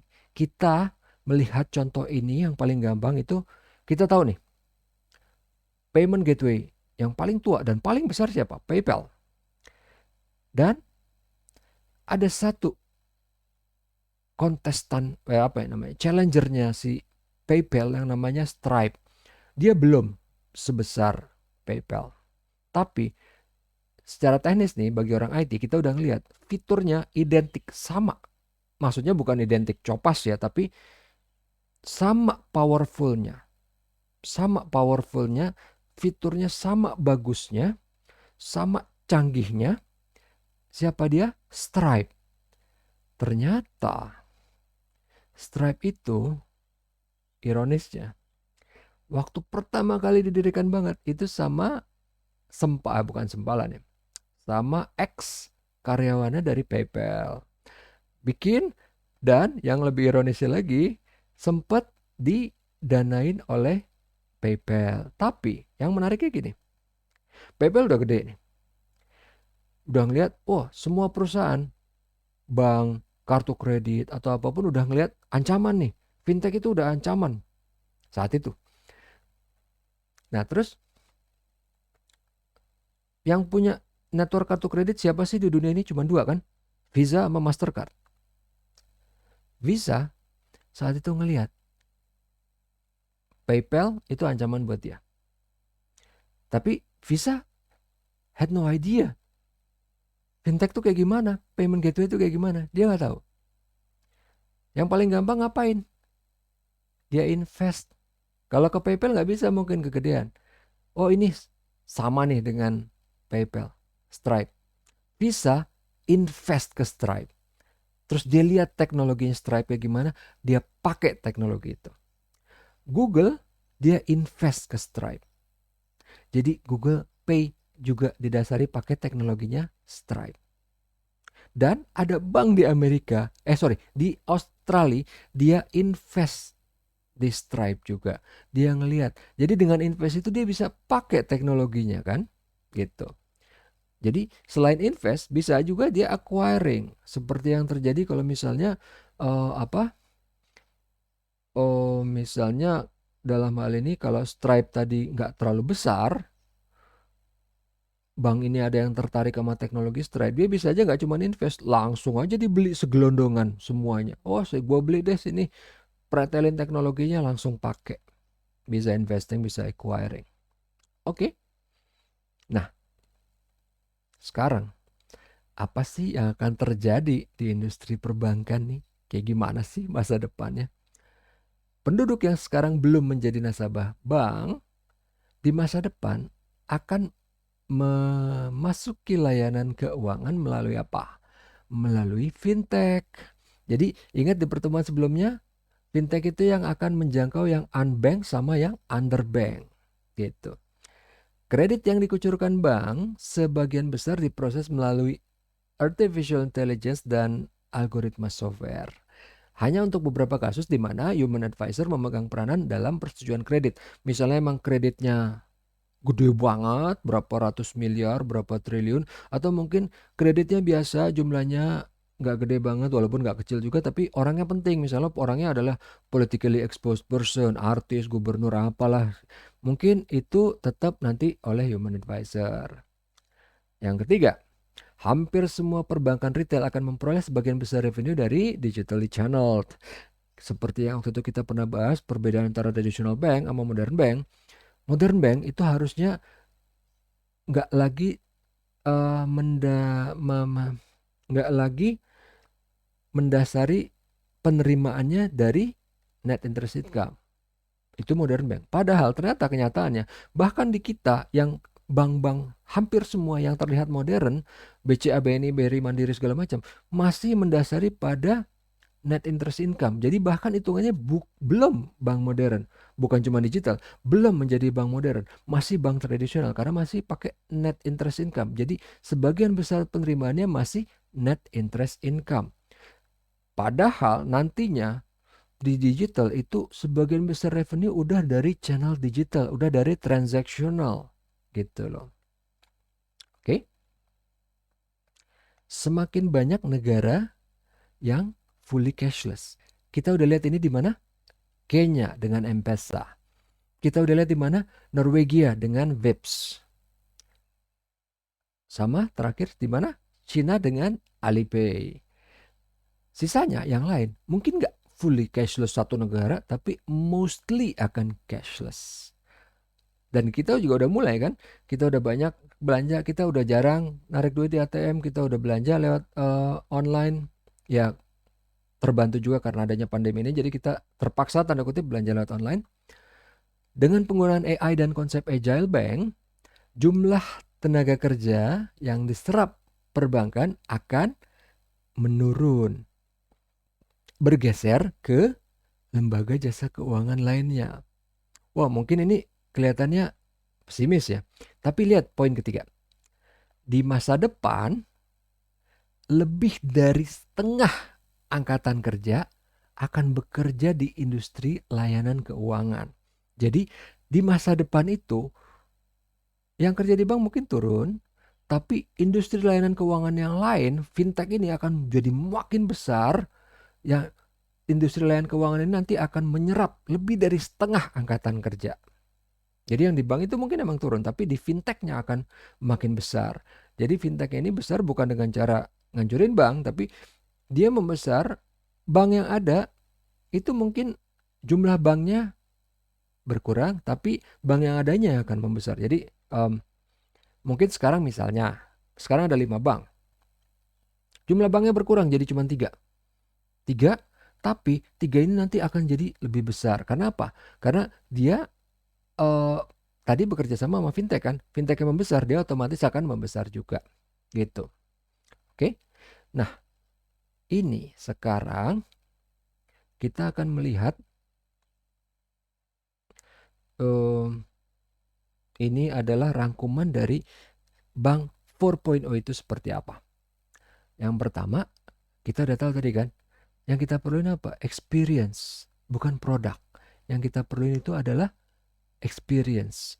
Jadi kita nggak peduli lu mau bilang produknya apa deh, yang penting ini bisa memenuhi kebutuhan kita.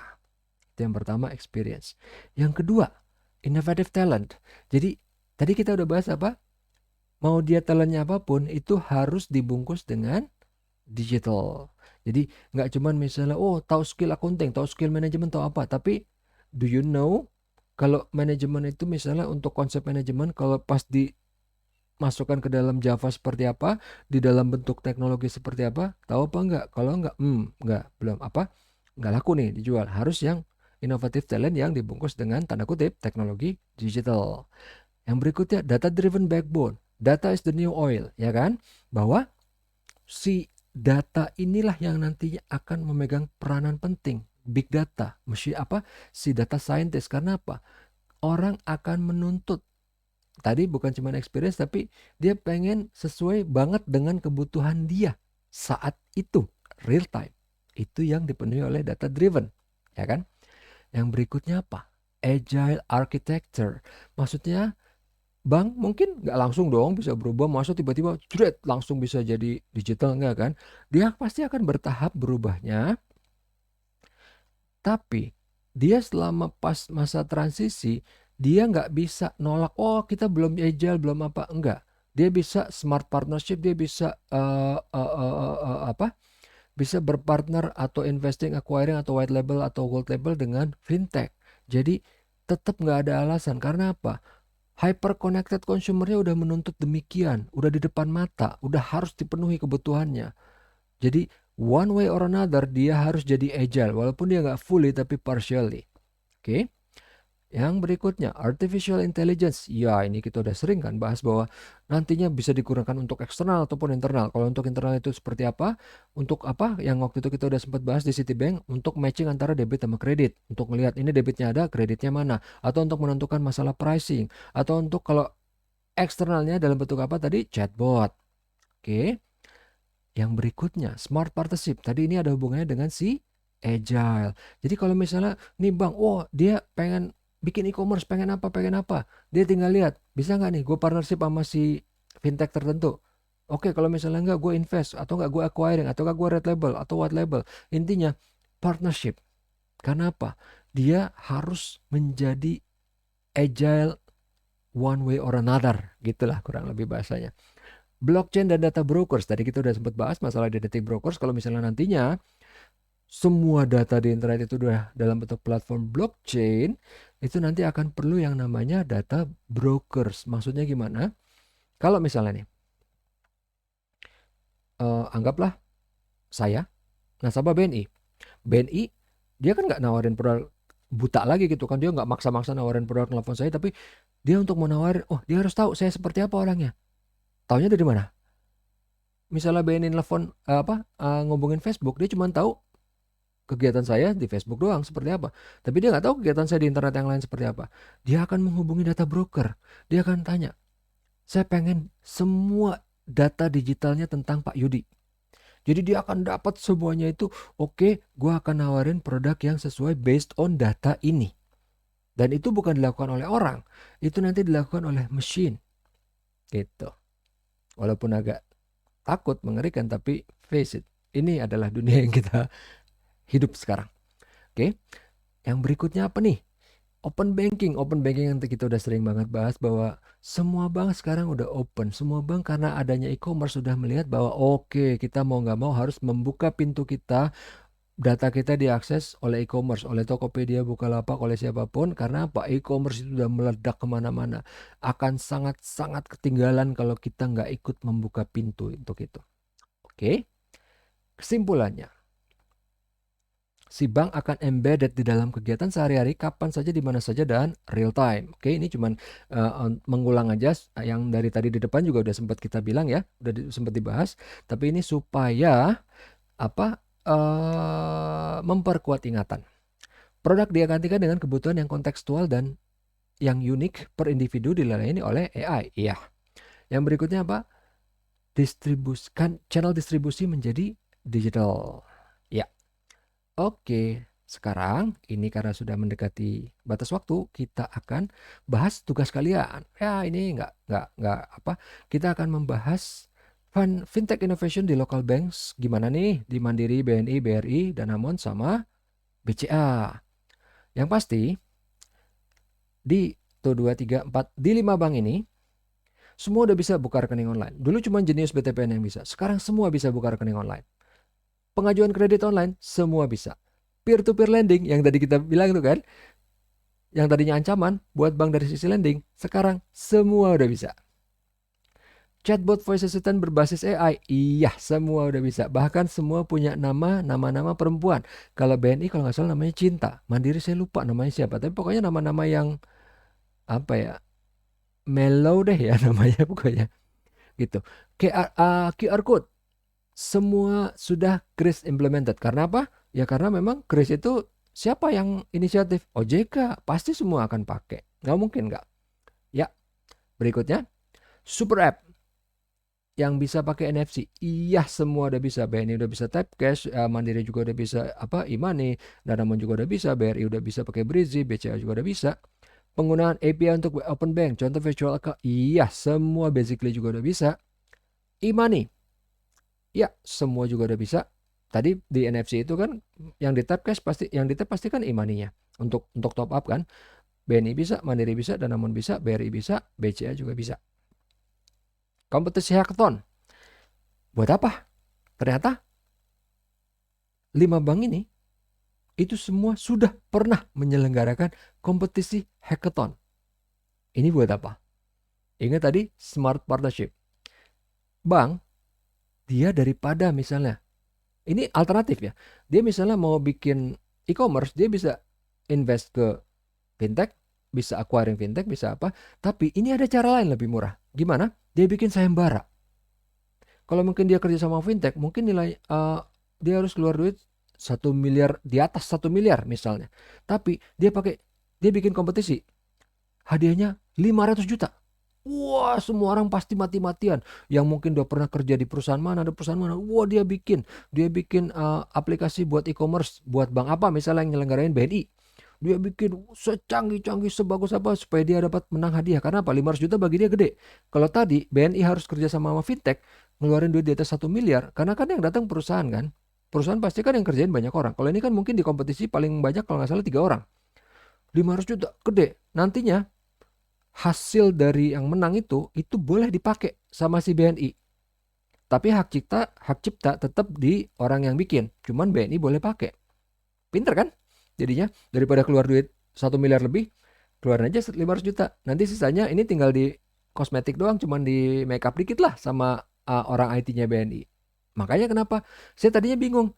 Ini ngapain sih 5 bank ini ngadain hackathon? Ternyata itu penghematan kan. Tadinya harus bayar katakanlah 1,7 miliar, 2 miliar, ini cuma bayar 500 juta, selesai. Gitu. Sekarang, ini terakhir ya, kita akan melihat tabelnya inovasi fintech pada bank lokal di Indonesia. Yang pertama, cuman Mandiri yang punya Hype Branch. Karena emang cuman Mandiri yang pengen memposisikan dia sebagai apa nih? Bukan anak muda. Kalau anak muda Genius PTPN juga anak muda. Tapi happening, urban. Mandiri pengen bilang, gue urban loh, gue happening nih. Hype Branch. You semua suka Starbucks, ya gue buka cabangnya ada Starbucksnya. Atau mungkin, ini ada kopi kenangannya, misalnya kayak gitu. Hype Branch. Cardless ATM. Ini, waktu itu kalau nggak salah ada yang bilang bahwa BRI nggak bisa. Tapi cardless BRI bisa lewat BRI Mobile. Yang nggak bisa siapa? Surprisingly, Mandiri. Padahal Mandiri yang salah satu yang pertama ngeluarin e-money. Kenapa dia nggak bisa? Kayaknya dia ditekan oleh pemerintah supaya Mandiri kalau mau menarik cash cardless itu harus lewat link aja. Link aja itu punya negara, Mandiri punya negara juga. Makanya tadi saya bingung, ngapain ribet amat? Apa hubungan Mandiri sama link aja? Ternyata ya itu mungkin. Kenapa dibikin ribet gitu? Mungkin si Mandirinya harusnya punya kemampuan sendiri kan? Bahkan dia termasuk yang pertama ngeluarin e-money. Yaitu mungkin somehow entah gimana pokoknya dia katanya harus lewat link aja dulu. Jadi di link ajanya dulu tuh apa baru bisa narik cardless. Which is itu pointless sih bagi kita sebenarnya. Cuman itu yang terjadi. Cloud computing. Cloud computing ini yaitu yang saya bilang bahwa Mandiri, BRI, BCA, BNI beritanya bilang sudah. Tapi itu belum selesai. Yang sudah selesai siapa? Danamon. Kok Bapak tahu? Iya, karena Danamon itu pakai provider namanya Cloudera. BCA juga pakai Cloudera. Di websitenya Cloudera, dia bilang, dia menerbitkan white paper atau yang namanya jurnal ilmiah. Dia memberitahukan, ini sukses story kita berhasil menerapkan cloud computing di Danamon. Clouderanya sendiri yang udah bilang kita sudah berhasil, berarti sudah selesai proyeknya. Makanya kenapa saya bilang dengan positif, dengan konfirmasi bahwa yang sudah adalah Danamon. Karena Clouderanya sendiri yang ngomong secara open di white paper, di jurnal ilmiah. Digital ecosystem, kok BCA nggak punya? Kok Danamon nggak punya? Kalau BCA, nanti kita akan lihat di kolom berikutnya. Digital ecosystem yang lain tuh bikin dari nol, membangun dari nol. Mandiri, BRI, BNI dia bikin dari nol, dia punya cloud digital ecosystem. Danamon kenapa nggak punya? Danamon sudah 2 kali berpindah tangan kepemilikan. Jadi mungkin pemilik yang terakhir ini lagi pengen lihat dulu, ini digital arahnya kemana. Gue wait and see dulu, tunggu dulu Danamon. Karena Danamon yang saya tahu pasti itu adalah bank yang super sangat inovatif. Bahkan saya bilang cenderung sangat risk taker untuk masalah inovasi. Cuman kenapa di sini dia belum? Itu yang saya bilang. Mungkin pemilik yang baru masih wait and see. BCA, kenapa dia? Kita lihat di kolom berikutnya, dia udah punya e-commerce UMKM, tapi dia bukan bikin digital, dia apa? dia negosiasi dengan pemerintah. UMKM di seluruh Indonesia, pakai dong aplikasi saya, aplikasi BCA. Dia sedang, belum berhasil ya, sedang negosiasi dengan pemerintah. Kalau nanti berhasil, dia akan menyerang langsung BRI. Karena apa? UMKM tadinya mainannya BRI kan. Dia akan menyerang langsung BRI. Jadi nanti semuanya mungkin larinya ke sana. Sementara Shopee pun juga seperti itu. Jadi ini lagi rebutan. Jadi BCA lagi menego pemerintah kita, pemerintah Indonesia, bahwa nantinya pakainya ini loh, pakai platform kita ya, platform BCA ya, gitu kurang lebih. Jadi inovasi digitalnya BCA pun nggak ada. Karena apa? Dia pengen pakai nanti platformnya dia. Jadi ya kalau dia berhasil dapat order, nggak terlalu penting kan mau inovasi digital kayak apa. Yang penting semua orang akan diharuskan pakai platformnya dia. Yang kolom terakhir, fingerprint login. BCA nggak pakai, yang lain semua udah pakai. Kenapa? Karena BCA merasa bahwa fingerprint itu nggak aman.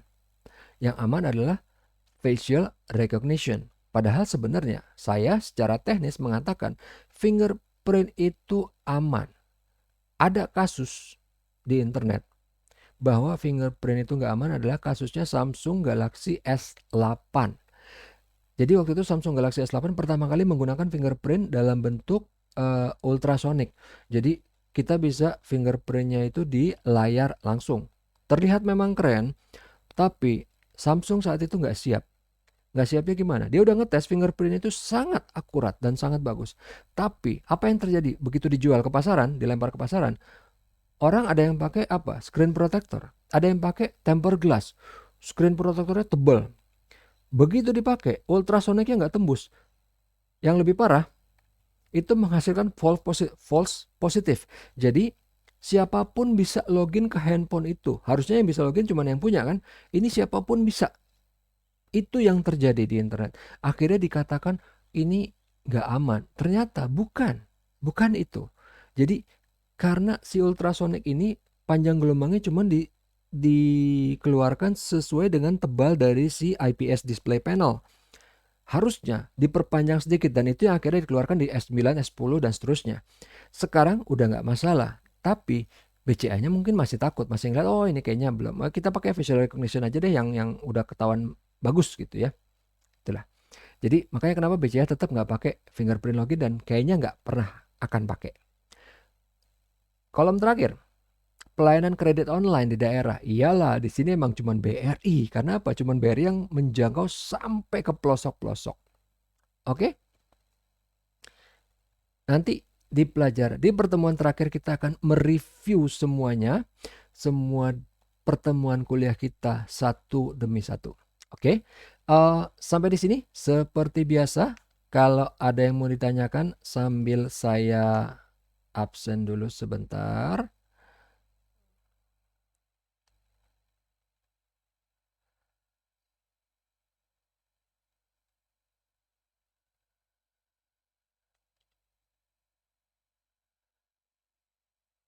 PDN Fani.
Oke, seperti biasa kalau misalnya